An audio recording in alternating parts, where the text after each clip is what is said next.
Bye, have a great time. ADR, this is King Black, and I want to title this video Active Duty or National Guard.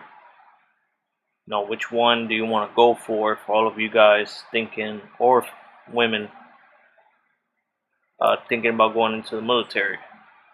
You want to go all the way active duty soldier 24/7, or you want to do the reserve and National Guard thing? Alright, if you already decided that you're going into the armed forces, it truly depends on what you are looking to achieve. If you wanted to make it a career, or if you're worried about the current state of the job market and want a chance of traveling to different countries and seeing the world, then active duty is the way to go. But if you aren't sure about committing 24/7 to the armed forces, or don't want to make it your career, or don't want to be too far from your current home but still want to serve the country, the National Guard might be the way to go for you. In my opinion, right? If you currently don't got a 5-year plan, or don't plan on going to college in 5 years, go active duty. No matter your stance on war, it is a privilege and honor to serve this country. Depending on the MOS you qualify for and choose, you can gain skills that can transfer over into the civilian world. In the end, there are 3 types of soldiers needed: active, reserve, and National Guard. No matter what, be proud and wear that uniform with respect. There's a lot of damn politics you gotta deal with once you're inside, but you will find that out as you go along, as it varies company to company,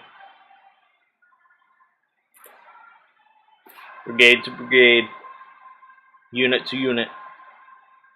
But one thing is for sure, to be willing to put your life on the line on behalf of the nation is selfless. Also, before taking the ASVAB, which is the test you gotta take before you are permitted entry into the armed forces, it determines what kind of job you qualify for, or MOSs as they're called, military occupational specialty. Be sure to self-study or enroll in an ASVAB preparation course, as your overall score as well as your GT and GS score will determine what kind of MOSs you may qualify for. Especially for you guys trying to aim for anything in the medical field, you gotta hit that 70 as a minimum, as well as have at least, I believe, a higher than 110 GT score.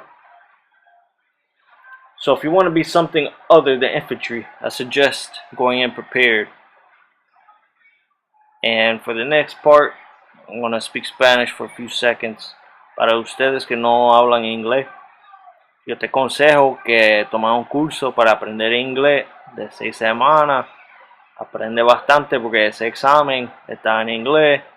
Y si tú no sabes mucho inglés antes de entrar al servicio, te van a enviar para Texas para un trabajo, para una escuela de inglés por como 2 meses. Entonces tienes que tomar otra prueba de inglés antes de poder empezar entrenamiento básico.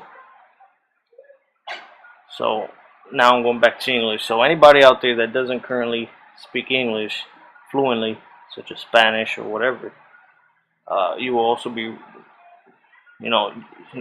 that test is going to be hard for you.